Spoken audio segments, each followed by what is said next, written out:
Happy na yarn! Hi mga life, another video, another share guys, another POV. So ngayon magbibigay tayo ng point of view sa mga nakikita natin or update sa Rochelle actually. So kumusta na nga ba sila? Okay na ba? Diba yun naman yung mga inaalala natin araw-araw. Yung iba nga ay hindi makatulog ng maayos because nag-aalala nga, 'di ba? Pero ngayon, bibigyan na natin ng kasagutan, bibigyan na natin or tutuldukan na natin yung mga worries niyo dahil ipapakita ko sa inyo ang mga ebidensya na okay na talaga sila. Ito yung kalagayan ng Rochelle ngayon. Uy, kalagayan, no? Totoong kalagayan ng kanilang pagmamahalan. Hi, don't you worry guys because Ruel is just, ang masasabi ko, nakakabilib or tamang tao siya.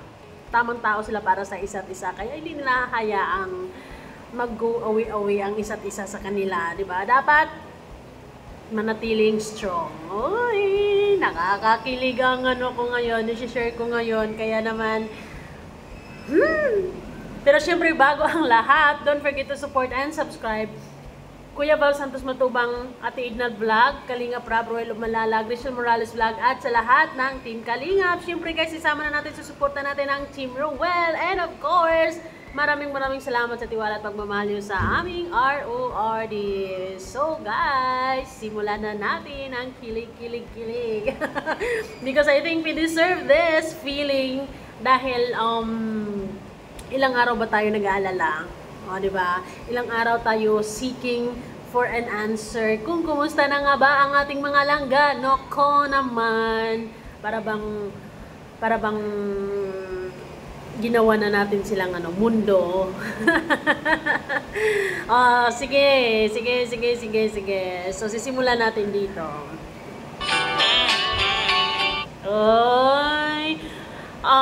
Kagabi, nag-live nga si Dodong and then hanggang sa natapos ay hindi na siya lumabas kasi nag-uusap na sila nilangga. So sabi ko kay Wow Live, kapag naayos ang mga bagay-bagay, for sure meron silang selfie together at ayun, okay na sila ganun. Pero wala pagising ko, ito yung ito yung pag-open ko sa cellphone, agad-agad Dodong Ruel agad, Ruel of Malalag agad na may ganyang post. I love you today, tomorrow, and forever, Langga Rachel. O, diba? Boom! So, nasasabi ko talaga na okay, na-resolve, napag-usapan. Diba? Kasi, this caption is a big reminder na kahit, para sa akin this is just how I understand it. Kahit anong mangyari, kahit anong kaguluhan, kahit anong mga hindi pagkakaunawan, hindi pagkakaintindihan, mga kung anumang tampuhan, ay ipaglalaban talaga yan ni Dodong. Kasi, I love you today, tomorrow, di ba, walang kasiguruhan yung sinabi ng bukas and hanggang sa future. Pero, sabi nga niya, mahal kita. Ngayon, bukas, magpakailanman, boom. although may panic pa din yung ibang mga fans because this picture is already old. Kumbaga, luma na tong picture na to. So, we are looking for something new na to prove or para masatisfy yung puso natin na okay na talaga sila because naku, talaga sobrang pag-aalala natin, sobrang malala na yung, kumbaga, nabalitaan lang naman natin na nagtampuhan sila, pero kung ano-ano ng mga naglalarong mga negatibong bagay sa utak natin. Kaya naman, yung iba hindi makafocus sa ginagawa nila, yung iba ay, alam mo yun, punong-puno ng worries, malungkot, hindi makatulog, puyat, hello. Siyempre, next! RRE. Kitang-kita mo na ngayon, diba? In relationship with Rachel, is Arriba Morales. So, binalik na ang mga pangalan, guys. Dito nagsisimula actually yung mga worries natin. Kung bakit nga ba tinanggal yung pangalan nila na in the first place ay nakatag naman yan. So, there's no reason or it must have a big reason kung bakit tinanggal. So, doon na nagsisimula ang mga spekulasyon ng mga mga pag-aalala. Although I tried my best to keep you guys calm, pero hindi talaga madala. Yung iba talaga ay may sarili talagang nararamdaman na it's not that eh. May something. May tampuhan na naman ba? Pero good news because today is okay na sila. Okay na okay. So hi, inhale, exhale. Next one. Magkasama. Quality time nga ba to or mag-ano sila? Charity, kasama sila hanggang sa pag-charity or bibisitahin nila isa sa mga beneficiaries nila or beneficiaries ni Dodong. Aha! Nasa tamang tao na iba talaga kapag nasa tamang tao ka, Dodong, ngiti hanggang abot tayo nga. Ay.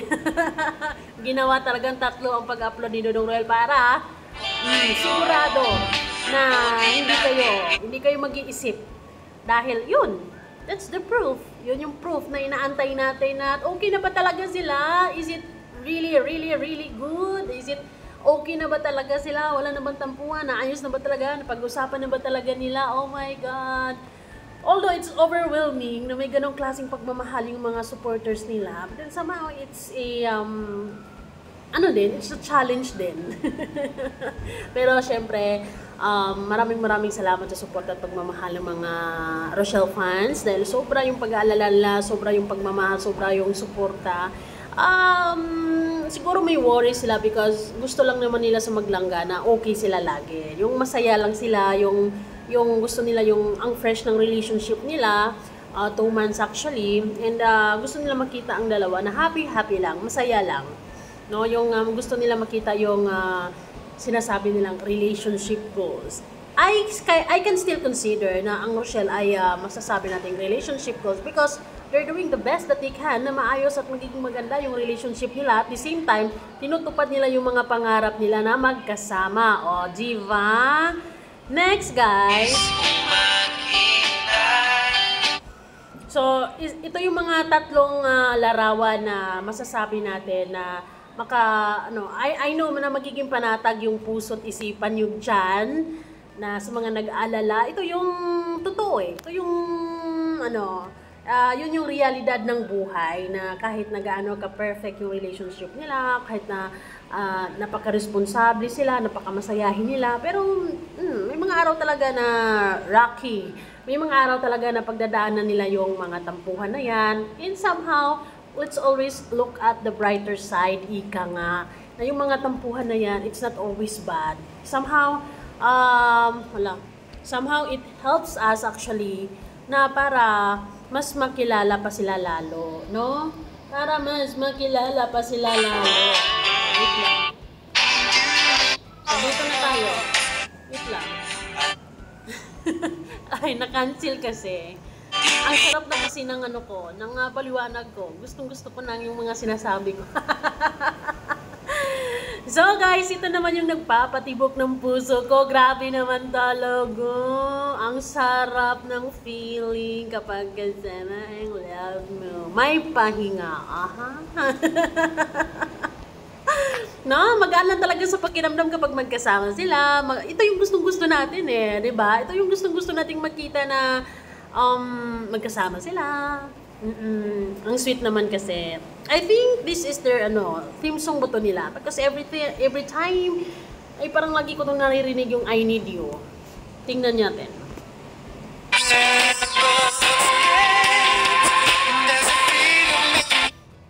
Langga Rachel, aantayin namin yung yung belta mo dito. Nakanganga pa, pero ang cute. Ang ganda-ganda pa din. 'Di ba? Talagang tamang pahinga lang sa balikat ng mahal niya. Hey, sa malangga niya. Si Dodong naman eh.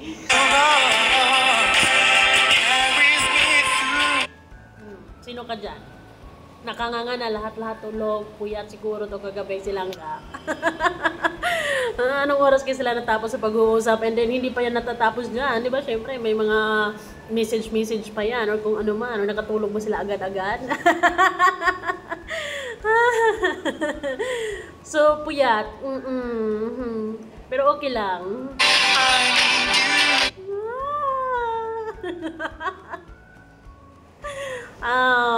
What's good about the relationship na I can really be proud of, yung ina-admire ko talaga, nakaka-believe is, andun na yung hindi na natin talaga maiwasan na may mga tampuhan, may mga ganun, may mga away, ganyan, di ba? May mga hindi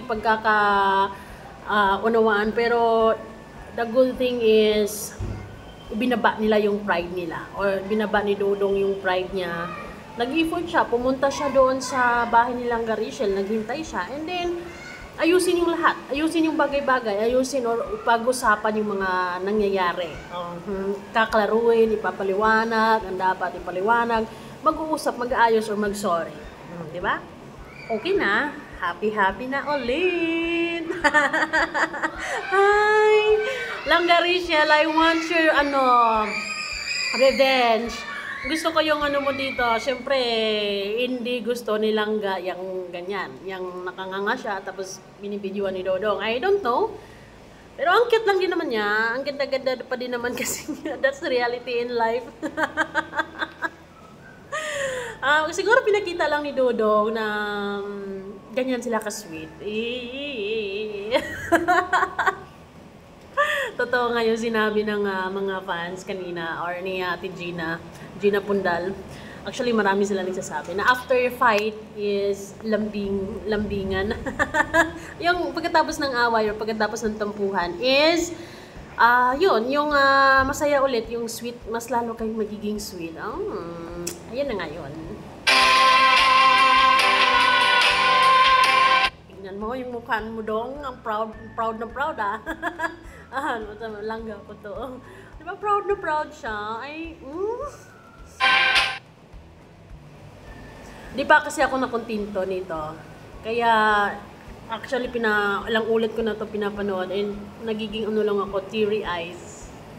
Teary eyes talaga because we are investing. Pero ang ganda-ganda talaga nilang Garisha dyan. Dito tayo sa masaya. Ito yung hinahanap natin lagi sa kanila, di ba? Gusto natin araw-araw ganito eh.